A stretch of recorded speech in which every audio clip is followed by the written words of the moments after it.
Hi, everybody. I'm Edgar Lopez.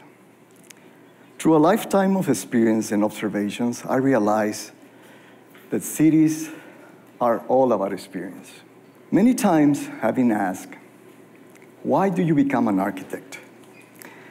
And the most easy and obvious answer is because I love design. And I love design in so many aspects and so many fields. I've been exploring landscaping, interiors, urban, pottery, jewelry, graphic design, but I always come back to architectural design. And why is that? Because I believe architectural design can change people's lives. It can change people's perspective where they live, and not only the people who are using the building, but the people who experience the building as passerby.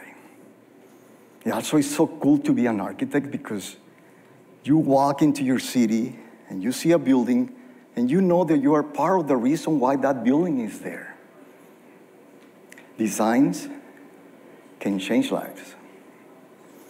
I remember back growing up in Juarez and walking into this little pink building, the main post office, walking with my mom and being mesmerized by the architecture, by the noise of that building inside, by the proportion, by the style, by the people walking. It makes such an impact on me. But later on, I realized that it was not the building who made the impact on me. It was coming a few blocks from the bus stop and experience the city and experience the energy that the city gives you. The street vendors, the people walking, the cars, the air, the wind, the sun, everything in conjunction is such a big energy. That's why I was mesmerized by this building. Now, growing a little bit older and being more responsible at age 9 and 10, living on the outskirts of Juarez, I was escaping my house and taking the bus to go and visit the buildings that I love. Just like Juarez racetrack, mid-century modern, beautiful building, beautiful people. It was just to see that building and the energy that was inside, it was keeping me coming back. But also the movie theaters in downtown, like the El Cine Plaza, beautiful architecture, inspiring lobbies with murals and sculptures and lighting. But I realized that's not what I like it. What I like it is to walk into my city and experience it and live it. And I said to myself, you know, one day you're going to be an architect. And the only thing that you have to be successful is do a good design. But no, it's not enough. Because design is not visual. It's more than that. It's an experience. And probably my designs won't change the world, but then they're gonna make my city look much better looking. And to understand all this idea that I'm trying to express is the way that we experience other cities around the world is different than the way we experience our city. Because most of the time we drive. In other cities we experience it walking or mass transit. And that's when we realize how amazing is this city. Some cities, they are great by itself. Some cities, they are reinventing themselves. And there are so many ways to do that. Let's talk about Bilbao. Bilbao, just with a simple signature piece of architecture, reinvent themselves, their tourism, industrial, and now it's a global city. But was not the first ones to do that. Remember Sydney? Sydney was leading the way with that piece of architecture that is the Sydney Opera House. Who doesn't recognize that? Who knew about Kuala Lumpur? KL was nobody until they had the Petronas. Now it was a well-recognized city, but it's not only that, it's the way you live on that city, the pedestrian level, the quality of life. Other ways to reinvent themselves is rebranding. Rebranding, creating logos and campaigns to the city or to the region or to the country. And one of the best examples is I Love New York. Who doesn't remember, who doesn't recognize this logo? But New York launched this campaign after the 80s when they were fighting the crime on the city, and it's been so successful, and it's still relevant. Amsterdam is the one most recent campaigns for a city that has been copied so many times. As a matter of fact, Juarez, just across the border, had this campaign. And it's been so successful and popular that everybody go and take selfies. There are even stores selling memorabilia. But a campaign to work has to be in conjunction between the public and the private sector. They cannot do it by themselves, or we cannot do it by ourselves. It has to be a campaign that lasts many years in order to be successful. Other cities, they've been reinventing the way they grow. Just like New York, it was the creator of the zoning ordinance. That's why the shape of those old high-rises that have a step shape. But those zonings, they've been evolving just like the city, because the city is a living entity. They've been changing the zoning, adapting to the times. Just like Portland. Portland rewrite their codes to become a greener city. Now Portland attracts so much attention, so much talent, especially from the younger generations. But there is also bad cities. Cities that they bet everything to vehicle. Cities that we have here in our backyard, just like Houston or Dallas, that they're still doing great efforts to make it better, to make it more livable and walkable. Other cities like Dubai, an amazing city, global city, with outstanding architecture. But when you go there, there is something missing. It's missing the soul of the city. It's hard to walk. It's hard to travel if it's not in a bus, on a metro, or in a taxi. There is no public spaces where you can meet. Probably the only public spaces that you see are the malls. And that's not right. Another example, in just one country, we have two great samples, Sao Paulo and Brasilia. Sao Paulo, overpopulated, with traffic problems, communication problems. This city is easy to travel from one place to another on helicopter. Now, Brasilia, on the other hand, created from scratch, an ideal city from Le Corbusier ideas. But it's missing the point because the Brazilian is such a vibrant culture that is kind of sterile for them.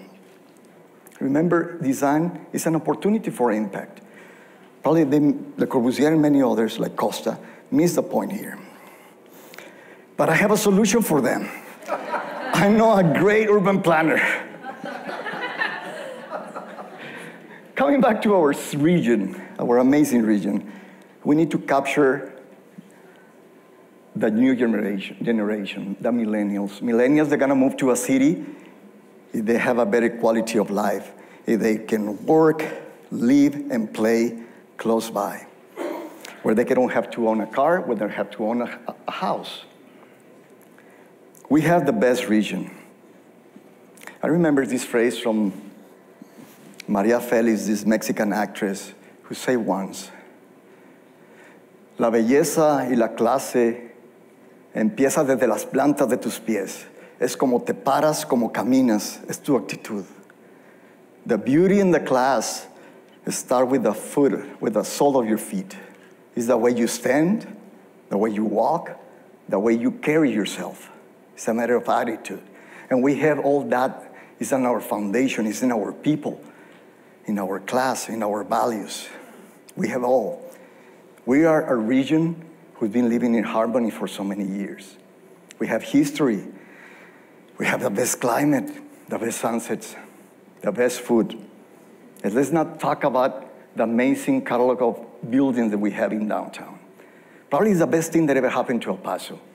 They've been dormant for a few years, and now we have this opportunity and responsibility to do something with them. But let's not forget, those buildings that were not there before, they were smaller buildings.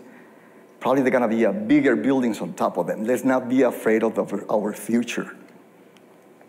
And we invent the margarita and los burritos. What else do we want? What happened to us? On the 70s, we have this great idea and this great vision between two cities. Basically, it was communication. And communication between two cities, two countries, two cultures. They have this monorail in between. because I believe communication is everything. We need to build more bridges, no walls. Can we retake this idea back? I don't know if it's possible after 9/11. But communication is everything. Let's communicate our city better. What if we have El Paso Metro? This will be great. It doesn't have to be a subway. It can be a light rail, a mass transit, a rapid transit system, you name it. Once we start, Juarez will follow. Remember when El Paso sneezes, Juarez catch a cold. So everything affects each other. I'm always being mesmerized, and I was learning what was El Camino Real de Tierra Adentro. It's this amazing road created by Don Juan de Oñate from Mexico City to Santa Fe. That's why New Mexico is named New Mexico. It was this crossroads opening routes for people and goods from one point to another. Can we, and in between creating these amazing cities, Chihuahua and Torreón, and Zacatecas, and Querétaro, and Albuquerque, and then we're in the middle of them. We are on the crossroads. We are El Paso del Norte, El Paso, the Paso for the ones who don't speak Spanish. Can we reinstate that and do a hyperloop or a speed train like many other countries has, and then recreate our region? It can be also fantastic to have the energy, economic energy. But let's come back to our city. A few cities that have the opportunity to have in the middle of the heart a piece of land that is means under your lives. Can we create a millennial park, a central park?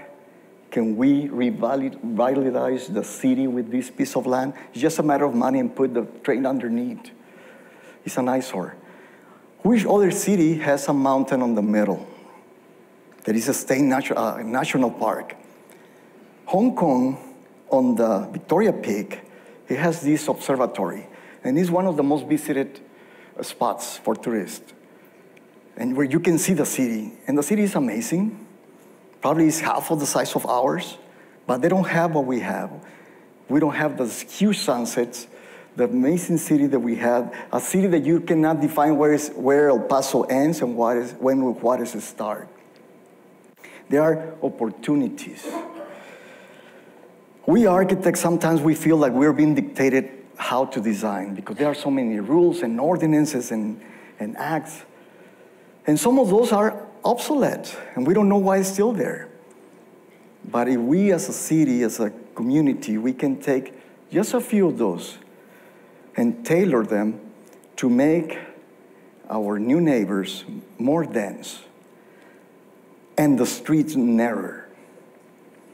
Just with those two elements, 90% of the land of our city is being occupied by those two. That's why we love these old neighborhoods that we have, because they are livable, they are walkable, and they are mixed. And this is my best advice. Let's copy. And let's copy not only other cities in your life, copy your heroes, the people that you trust, but not copying them literally. Copy the idea behind that. Copy many of them. You're gonna become original. They said, if you copy one, it's plagiarism, but you copy many, it's research.